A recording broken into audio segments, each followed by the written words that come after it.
This episode is brought to you by Dragon Ball Legends, the ultimate Dragon Ball experience on your mobile device. Dragon Ball Legends features action-packed anime action RPG gameplay with Goku, Vegeta, Trunks, and all your favorite Dragon Ball characters. Summon your favorite characters from popular Dragon Ball anime series, such as Dragon Ball Z and Dragon Ball GT to Dragon Ball Super. Fight in real time against friendly or rival Dragon Ball players from across the globe in live PvP battles. Enter ratings matches with your favorite Dragon Ball characters and earn rating points and rewards. Unite with friends to defeat powerful foes in co-op. Dragon Ball Legends features the best anime fighting scenes on your mobile device. And now, Legends Festival is on, so you can get up to 300 free summon tickets. Are you ready? Download Dragon Ball Legends today. Available for free on both iOS and Android devices.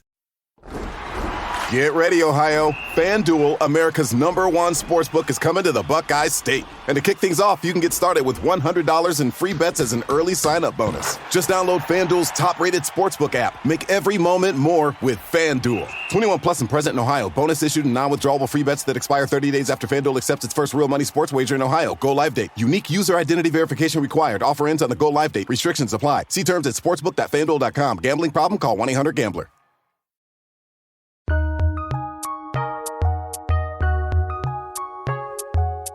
Welcome to the Fantasy NBA Today podcast.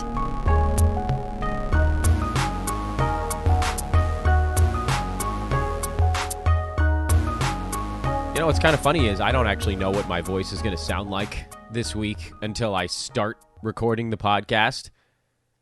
And I think it's a little bit better today. I still have no upper register. I can't go up much, but at least if I really want you guys to feel the gravity of what I'm saying, I think I can probably go down now. So I got One Direction. Not the band. The vocal stretch.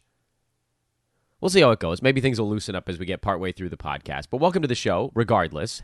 Happy Friday to you all. It's Fantasy NBA Today, a Sports Ethos presentation. And we, friends, are finishing up Week 10 of the NBA season. We are, as of today, about roughly 40% of the way through the NBA season. So for head-to-head leagues, you're actually a little bit farther along than that. And if your league ends early, which it probably should, you're even farther along than that, which seems insane. I feel like this just started, but we are like 65-ish days into the NBA season. But here's the other side of it. I don't know if halfway through this show, my voice is going to crap out. So we're going to also make this one a little bit of a lightning round. And I want to make sure I get everything really important dumped into it as fast as humanly possible. And then we'll take everything else over to social media, which is kind of what we've been doing all week. And it's been working okay. And I'm actually slowly getting better. I am Dan Besbris. You can follow me on Twitter at Dan Besbris, DanBesbris. And in case I forget towards the end of the show, Merry Christmas, everyone. This is, of course, our last episode before the Christmas holiday, which is Sunday. Monday is a national holiday. I will be out of town until the late afternoon, but we will get an episode out to you on Monday in the late afternoon, which I know is probably not quite as helpful as usual because games start at the normal time, actually, on that Monday. They're 4 p.m. Pacific time start. And the show might be coming out like pretty damn close to when those games begin. But damn it, we're going to get a reverse chronological lightning round in. And this week, the reverse chronological is mostly, you got the 5 games on Christmas Day that are lined up back to back to back to back to back. And then everybody else, including actually some of the teams that play on Christmas, goes tonight. It's a 14-game overload of a Friday. So the injury streams are actually a little bit less important today than usual because those guys are probably using to fill in, and today basically everyone on your team is going. So the strategy does change a little bit today through the end of the weekend. But let's dive in. It's Friday. It's a weekend review episode of Fantasy NBA Today, which means we got ads, drops, holds, watch list guys, buys and sells, and then we take streamers over to Twitter because thankfully we don't have all the injury information in the morning. I guess I don't know if it's thankful. Maybe it's kind of annoying. I don't know what direction you're looking at it from. But it does actually kind of help us separate from the pack that we can do that type of work over on the social media side. That here in the morning, we'll get everything kind of lined up. And then as news breaks, then we can make those roster decisions for this evening. Let's start with the ads. There are a few names in here that might end up as streamer level plays as the preface. So let's start with the guys that are very clearly ads. First of all, by the way, we just got word as I'm recording the show that Wendell Carter Jr. is back for the Magic tonight. So hope you enjoyed the Mo Wagner stream. It was wonderful, but that is now coming to an end. You can pull him off of the streamer board, most likely. All right, so up on the ads. There are some people that are still asking me what they should do about Jalen Duren. The answer is you should be adding. He's been stellar over the last week and a half. This would now be the third Friday in a row that we've had him in the ads bucket. I don't feel like I need to go into the big explanation on him again. Just do it, for goodness sake. For the second Friday in a row, I'm going to put Nick Batum on the list, which that one I think maybe requires a little bit more explanation because he has been, just from a pure numbers standpoint, not super exciting. But over the last 2 weeks, he's number 62 in 9CAT. Having low turnovers is part of the advantage there. So on the head-to-head side, he's a little bit less enticing. But he's shooting 52%. He's hitting 3 3-pointers a ball game while doing so. 11 points, 6 rebounds, an assist, a steal, and half a block. We know that the blocks actually can be a little bit higher for him.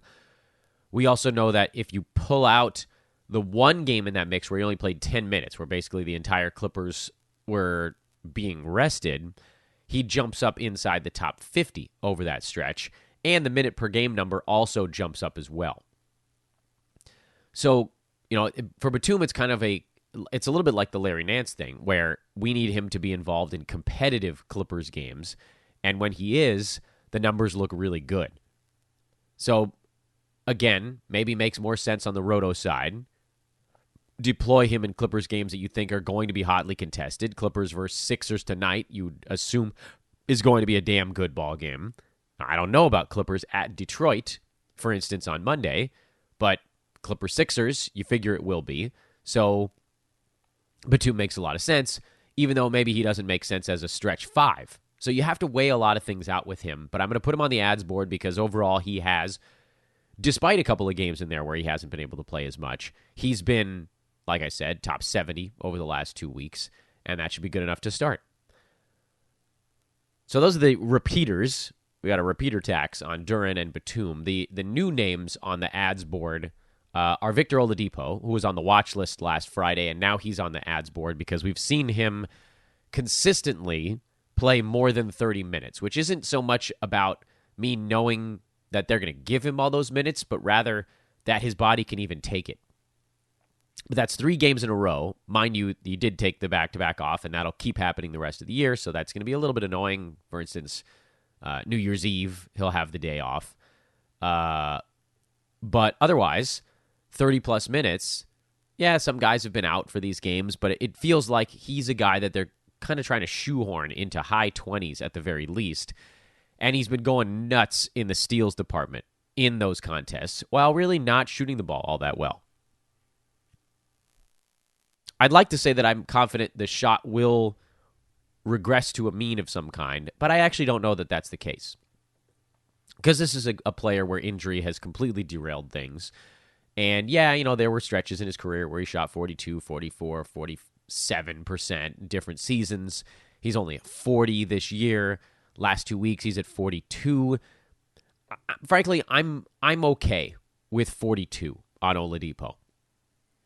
I don't know that it's going to get any better.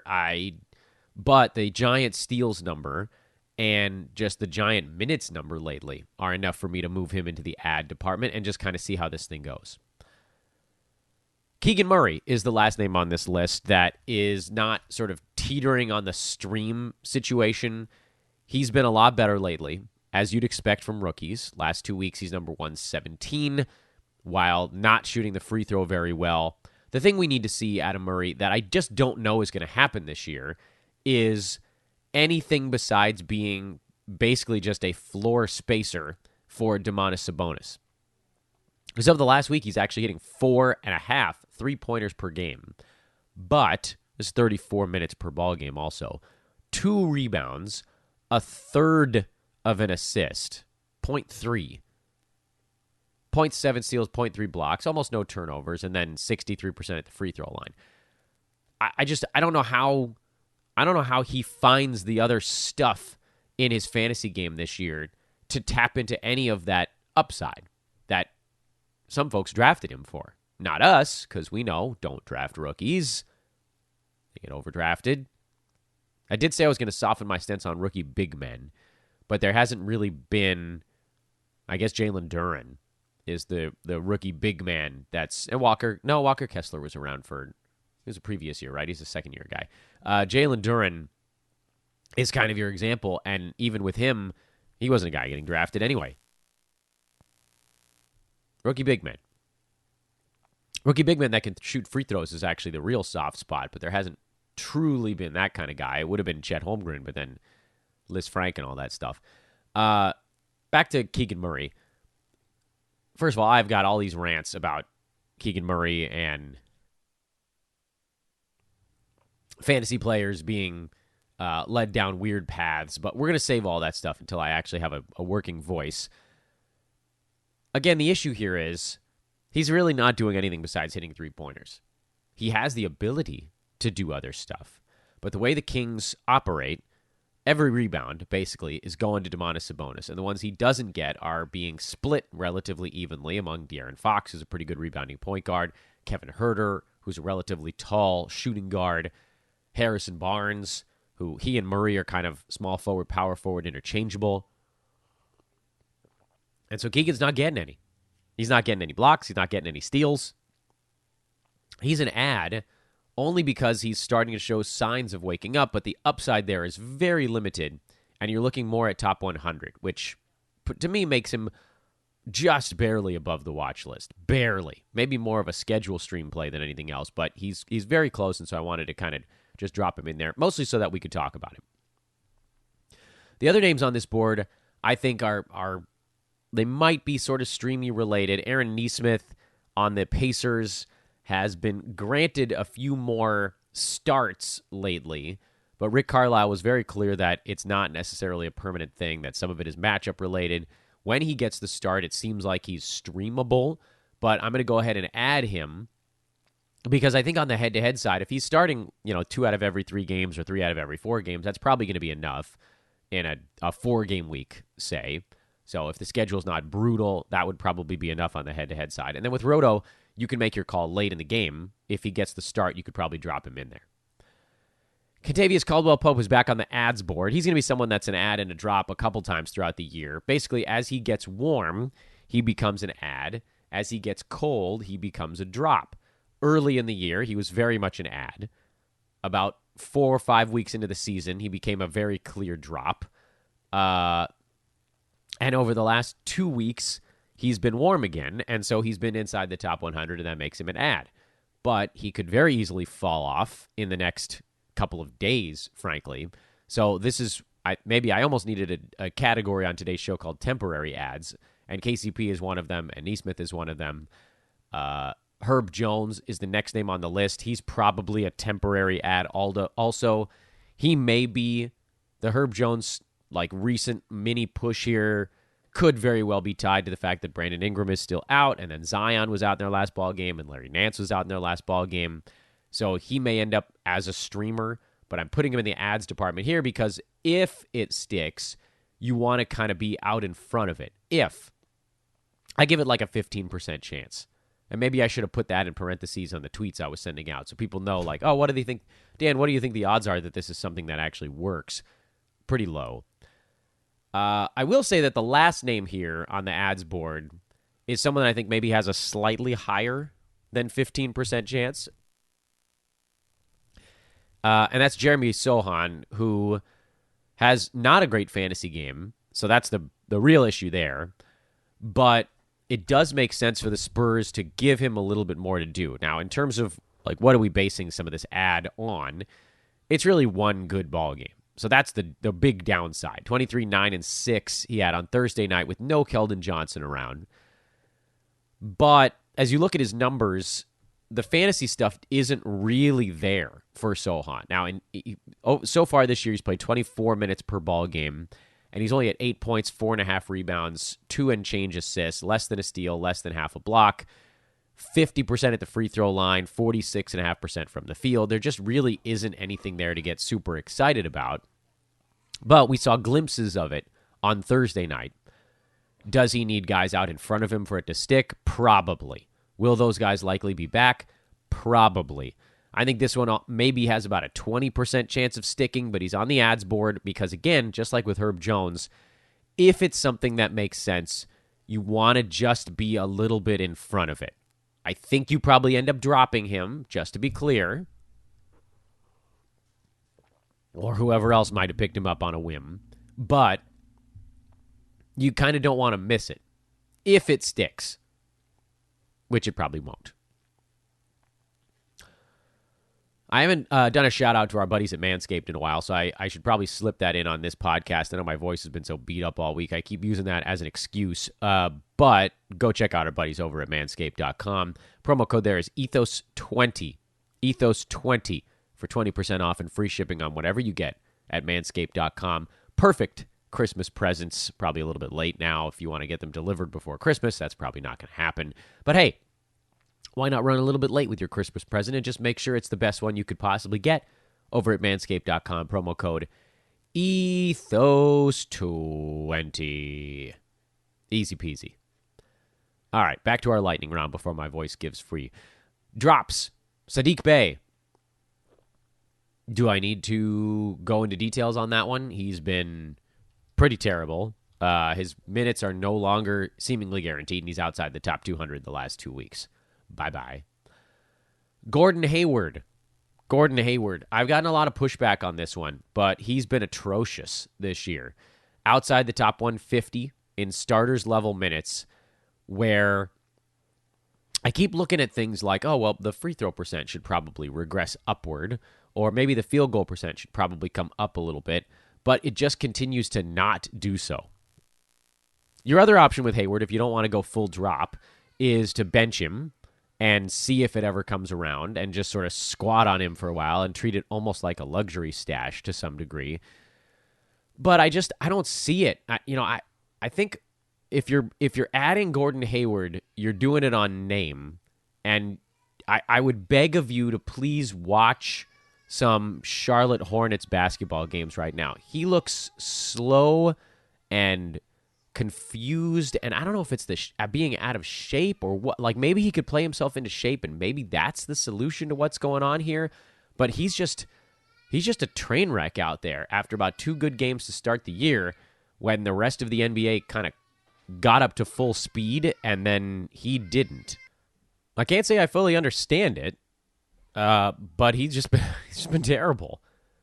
And the other drops, Bones Highland. I don't think I need to walk anybody through that one. He's just not even getting minutes anymore, and that team doesn't even have Jamal Murray and Michael Porter Jr. lately, and still he's not playing very many minutes. So that one should be a pretty easy agree from all of you guys. And then I feel like I need to drop this one in there, mostly to just like keep hammering it, but everybody on the Thunder that's not guaranteed starters minutes. And actually, you can include Lou Dort in that, who does have starters minutes, but just has terrible, terrible fantasy game. So Shea, obviously, he's someone you're playing because, first rounder. I think you can continue to probably at least hold Josh Giddey because there's some upside built in there. Points, rebounds, assists, that kind of stuff. He hasn't really been getting any steals. You hope maybe that comes around. Maybe the free throw percent comes around. Maybe the turnovers decrease a little bit. Friends, I am extremely excited to remind you guys to turn game day into payday when you bet with our pals at MyBookie. The Celtics, the Bucks, the Warriors, these are the frontrunners to win the NBA championship at MyBookie, but which has the best shot? Who do you have winning the title? The Warriors at plus 700. They've gotten off to a slow start. Hey, maybe futures aren't your thing. It's been pretty darn profitable betting player props this year, thanks to Steph Curry and even more so Anthony Davis. Regardless of what you're betting on, cash in and cash out quick with MyBookie using promo code ETHOS when you make your first deposit. You heard that right. MyBookie will spot you extra cash with your deposit. Minimum $45, but you can claim the bonus all the way up to $2,000. Extra cash with MyBookie. They're back, baby. Check them out. Turn game day into payday once again when you bet with our pals at MyBookie.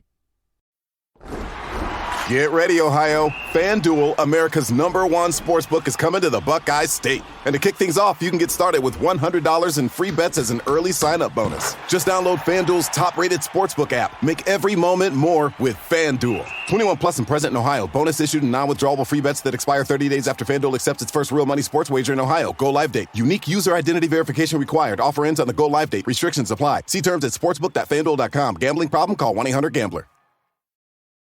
This episode is brought to you by Dragon Ball Legends, the ultimate Dragon Ball experience on your mobile device. Dragon Ball Legends features action-packed anime action RPG gameplay with Goku, Vegeta, Trunks, and all your favorite Dragon Ball characters. Summon your favorite characters from popular Dragon Ball anime series, such as Dragon Ball Z and Dragon Ball GT to Dragon Ball Super. Fight in real time against friendly or rival Dragon Ball players from across the globe in live PvP battles. Enter ratings matches with your favorite Dragon Ball characters and earn rating points and rewards. Unite with friends to defeat powerful foes in co-op. Dragon Ball Legends features the best anime fighting scenes on your mobile device. And now, Legends Festival is on, so you can get up to 300 free summon tickets. Are you ready? Download Dragon Ball Legends today. Available for free on both iOS and Android devices. The outlines with Giddey of someone who could find his way to fantasy value. There's enough there to hold on to it, but not the rest of these guys. Their minutes are in flux. Their fantasy games aren't very good. Just leave the roulette wheel alone. I promise you will feel better mentally if you do so. I assure you. Tough holds trying to get through this thing. Larry Nance Jr. And there's all these arguments about why you should or shouldn't hold on to Larry Nance. The answer is you should, but I also get it because on the head-to-head side, his not infrequent injuries are a real pain in the butt. He always ends up sort of finding his way out for 2 or 3 games every few weeks. That's the Larry Nance way. For Roto, there's no reason to drop. He's inside the top 80 in 23 minutes per ball game.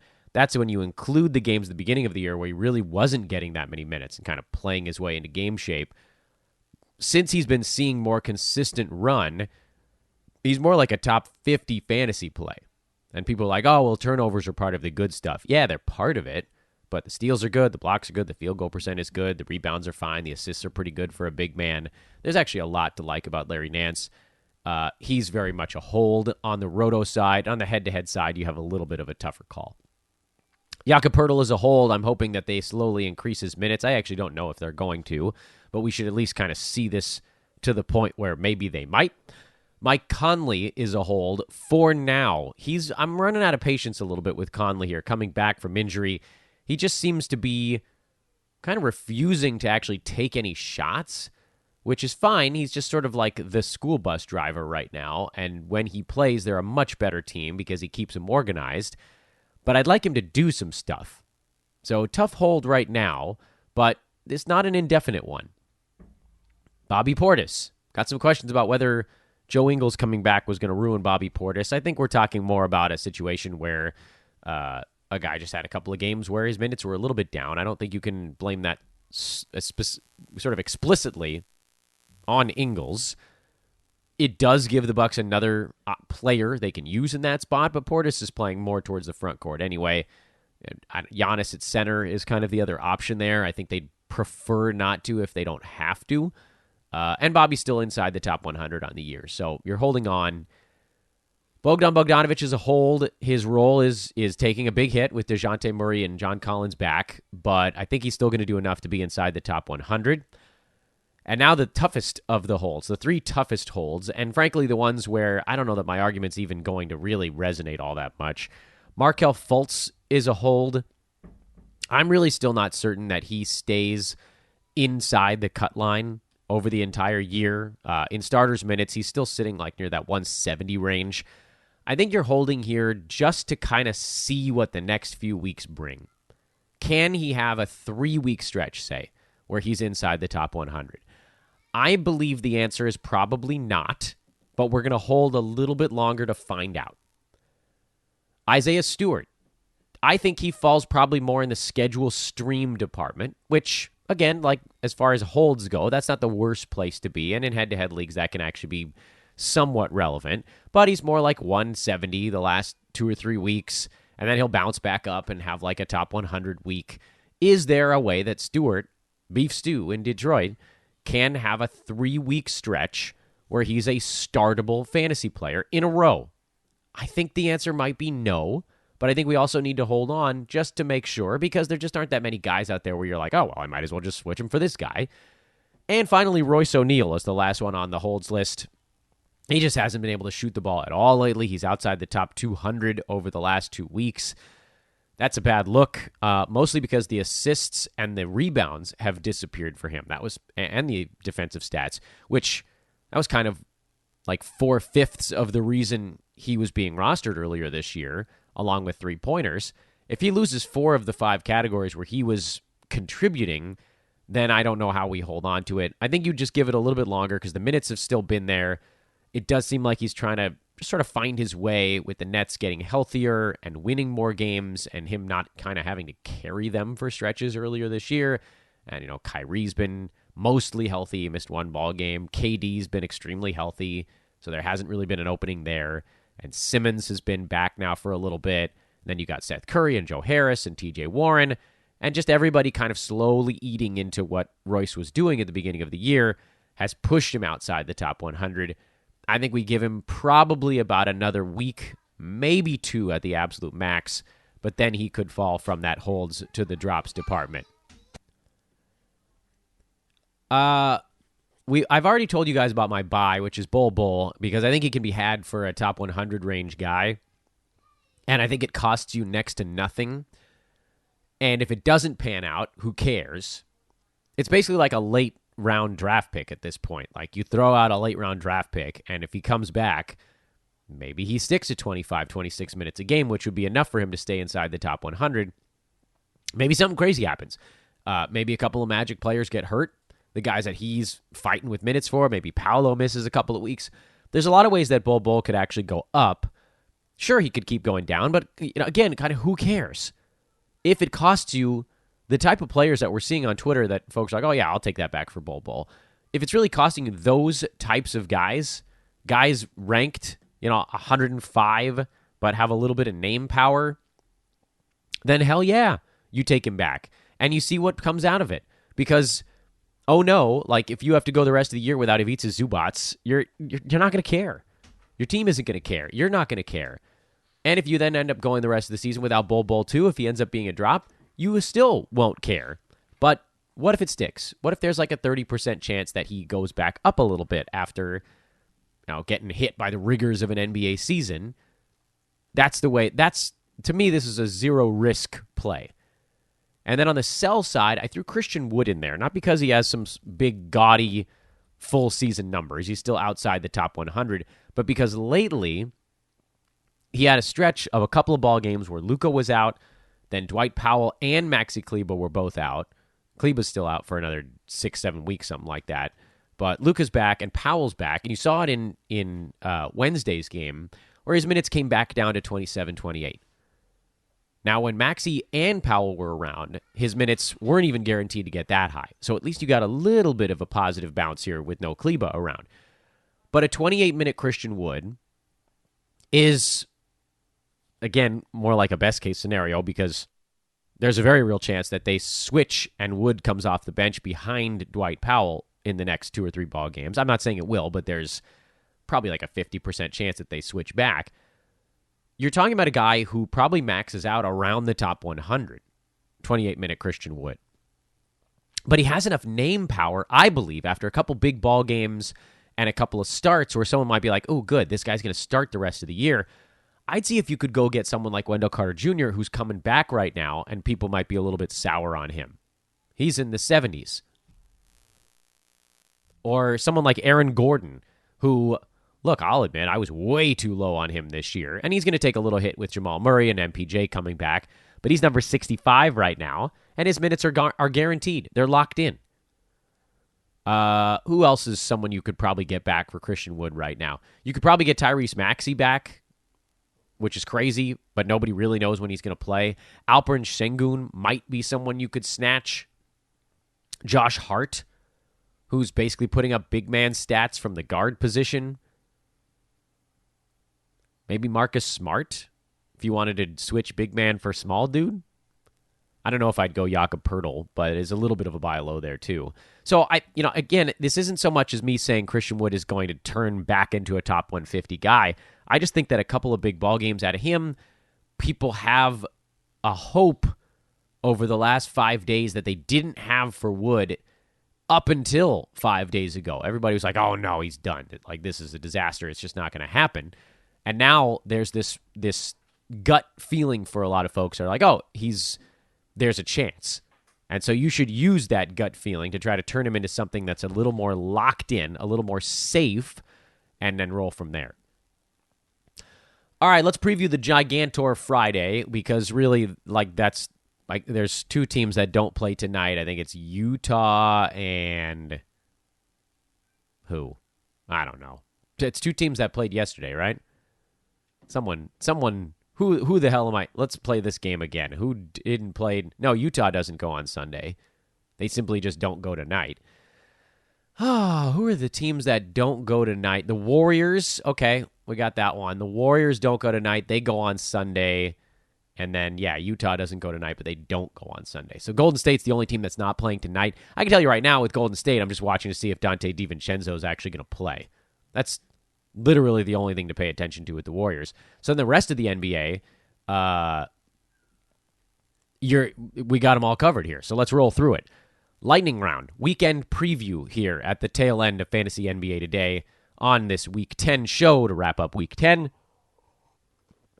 Spurs go again tonight. I am curious if Keldon Johnson here plays on the second half of the back-to-back. I think there's probably about a 50% chance that he does. The Spurs are going to be resting guys. You might see some of their other dudes sit here on the second half of the back-to-back after he was listed out for the first half. Although, Keldon missed games earlier this week, so this could be actually just a small injury that they're going to give bonus time off for while racking up those delicious L's that the Spurs love so much right now.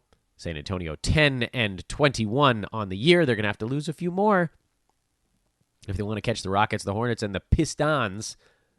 Anywho, Orlando with Wendell Carter Jr. coming back. Does he start? Do we dare anything with Mo Wagner? I think the answer is no, but then also pay attention to Markelle Fultz and the Cole Anthony battle going on there. I thought I had Cole Anthony on one of my lists. Oh, the watch list. I skipped right over the watch list. It's Andrew Nembhard, DeAndre Hunter, and Cole Anthony. I'm not going to go back to it, though. Whoops. Clippers. Not a whole lot, actually, to pay attention to with this team. I think you kind of want to see what's going on with Ivica Zubac. It seems like he's trending into a drop. Nick Batum, as we talked about. Philly, nothing. Toronto, nothing, really. Cleveland, nothing. Chicago, no Alex Caruso in concussion protocol. Does that allow anyone else to have some value? Probably not. The Knicks, really you're just watching to see whether or not Jalen Brunson's playing, because that we got a little Emmanuel Quickley slipping through as an injury replacement earlier this week. Detroit, I'm actually paying pretty close attention to Isaiah Stewart, because I think right now he's turned into a guy that might be droppable or schedule streamable, especially with Jalen Duren emerging as the center of the future on that team. Atlanta, not a whole lot there. Bogdan Bogdanovic, what's his role here as the team gets healthy is probably the one thing to pay attention to.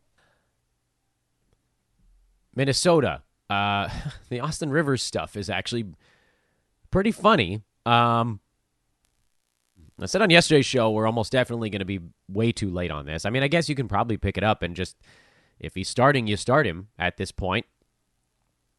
Maybe Kyle Anderson comes back. Keep an eye on that. Boston, they got a flu running through their team right now, so we'll wait and see. Time Lord is questionable with the flu, basically. It sounds like Marcus Smart is basically over his now. So, yeah, we'll just injury report on that team is going to be the only question mark. Milwaukee, nothing. Brooklyn, watch Royce O'Neal. We're also watching TJ Warren's minutes just to see if they ever do bounce up to a consistently startable number. I'm thinking probably not, but you never know. So we'll keep one eye on that. New Orleans, Larry Nance is the guy. If he can get himself into this ballgame here on the back-to-back, he'd be a wonderful play. If not, I think Trey Murphy is about as far as I'm willing to go with this team. We saw Najee Marshall pick up some minutes, but it hasn't really been consistently enough. CJ McCollum did a lot of this stuff yesterday. We already talked about Herb Jones being someone that I think you can just sort of add and kind of see how it goes. Oklahoma City, nothing. Dallas, we already talked about Christian Wood. I think he's at a sell high moment right now, believe it or not. Unless you want to see if maybe he gets going further, I think we may be at the right point on that curve. Tim Hardaway Jr., he's sort of a constant watch to make sure he doesn't go ice cold again. But if he stays even remotely close to like half warm, then he should be continued to roster. Houston, it sounds like Eric Gordon is likely to miss a ball game, which is really interesting because the last time he did was on a back-to-back. Here, it's not that. This is an actual injury, which means we might get a pathway to KJ Martin. We might get a pathway to Tari Eason. Keep a very close watch on what's going on in Houston. I don't know that I'd add either of those guys. If you were, you'd probably add Eason and just kind of hope it sticks. Because we've seen the fantasy upside there, which not quite as high with KJ, but this is a really interesting spot. And play for a couple of days, which I guess is a little annoying. Most teams don't. Could Gordon be back on the other side of that break? Probably, but it's a great data point for us. Indiana, you're watching Nesmith, you're watching Nembhard, just to see if those guys can actually carve out enough fantasy stuff. And also, with the Lakers season in jeopardy, and they'll be coming up in a couple seconds here on this weekend preview, do they have to just pull the trigger now and try to stay afloat? I think we're supposed to get an Anthony Davis update later today, so stay tuned on that one. But let's say some of those guys get moved. Buddy Hield gets moved. Miles Turner gets moved. All those guys see a bump up because those dudes are just taking shots. And frankly, that's what we need out of Nembhard right now. We need him taking shots, touching the basketball. We need Nesmith taking shots, touching the basketball. Miami, Victor Oladipo is the guy we're watching. Portland, nothing. Denver, they might have their guys back for this ball game, so that would certainly be a spot to look at. Probably a fadeable game, frankly. If they're getting two of their studs back into the mix, that seems like a great game for a letdown. Just a most sports betting thing. Memphis, nothing really there. Desmond Bane actually might be back, so not nothing there. Almost forgot. We got that word yesterday in the afternoon. He's targeting a return, and it might be in this ball game. That would be huge for the Grizzlies and a lot of fantasy teams that I know. Phoenix, Devin Booker already ruled out, so I don't know if Landry Shamet's going for 30 again. I'd still trust Torrey Craig more. CP3 not on the injury report. Great news there after he banged his shoulder in that last ball game. Wizards, hoping we get Kristaps Porzingis back for this one. That would render most other situations on that team useless. You don't even have to bother looking into them. Sacramento, nothing. Charlotte, I guess you can keep watching Gordon Hayward. I really would strongly recommend you do. And this is a game where maybe he gets going because the Lakers without AD can't guard anybody. So maybe this is the one where Gordon has a better ball game, but he just looks so slow out there. And for the Lakers, sounds like Russ is back. We don't know about Austin Reeves. He's questionable. Keep an eye on Lonnie Walker. Keep an eye on Austin Reeves, and then obviously Thomas Bryant as the fill-in. But the big thing with the Lakers is, do we get an update on Anthony Davis? I very much hope so. And that is your Friday Weekend Review, Weekend Preview Edition. Merry Christmas, everybody. Back with you Monday with a late episode on Monday. I want to say again, Monday the 26th will be a late release, reverse chronological lightning round weekend recap edition of Fantasy NBA Today. Thank you, everybody, for listening for another week. Have a magical holiday. whatever you may be doing, and we'll talk to you in a few days. I am Dan Vespers for Fantasy NBA Today. We'll talk to you over on Twitter, everybody. It's at Dan Vespers over there. So long.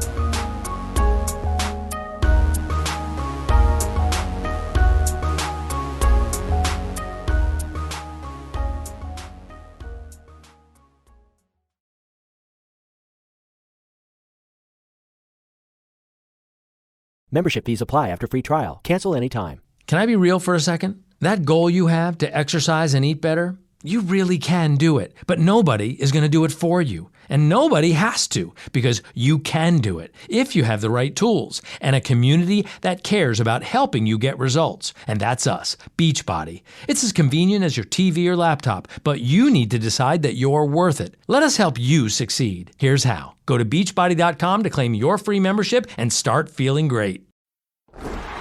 Get ready, Ohio. FanDuel, America's #1 sportsbook, is coming to the Buckeye State. And to kick things off, you can get started with $100 in free bets as an early sign-up bonus. Just download FanDuel's top-rated sportsbook app. Make every moment more with FanDuel. 21 plus and present in Ohio. Bonus issued and non-withdrawable free bets that expire 30 days after FanDuel accepts its first real money sports wager in Ohio. Go live date. Unique user identity verification required. Offer ends on the go live date. Restrictions apply. See terms at sportsbook.fanduel.com. Gambling problem? Call 1-800-GAMBLER.